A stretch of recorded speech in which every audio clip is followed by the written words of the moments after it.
విశాఖలో 2 రోజులు జరిగే గ్లోబల్ ఇన్వెస్టర్స్ సమ్మిట్ ద్వారా 2 లక్షల కోట్ల రూపాయల పెట్టుబడులు వస్తాయని ప్రభుత్వం అంచనా వేస్తున్నట్లు ఎమ్మెల్యే అవంతి శ్రీనివాస్ తెలిపారు.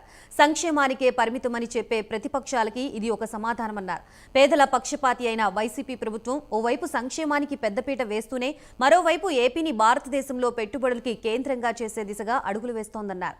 ఏపీలో 974 కిలోమీటర్ల మేర తీర ప్రాంతం ఉండటంతో పోర్టు ఆధారిత అభివృద్ధిపై ప్రభుత్వం దృష్టి సారించిందన్నారు.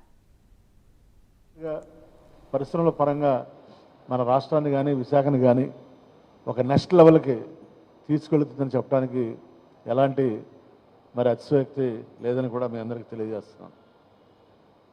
దీని ద్వారా మనం ఒక 2 లక్షల కోట్లు పైగా పెట్టుబడుల్ని మనం ఆకర్షిస్తున్నాం.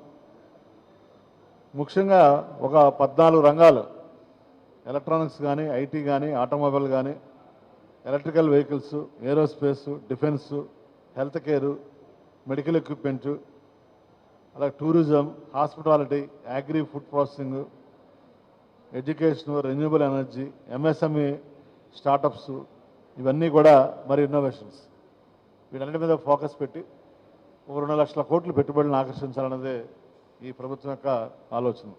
దీనికి ఈ 2 రోజుల సమిట్లో గౌరవ ముఖ్యమంత్రి గారు శ్రీ వైఎస్ జగన్మోహన్ గారితో పాటు దేశంలో ఉన్నటువంటి ప్రముఖులు మన అంబానీ గారు, కుమార్ మంగళం బిర్లా గారు, సజ్జన్ జిందాల్ గారు, బజాజ్ గారు, అలాగే కరణ్ అదానీ గారు, ఇలా ఒక 4,500 మంది పైగా ప్రతినిధులు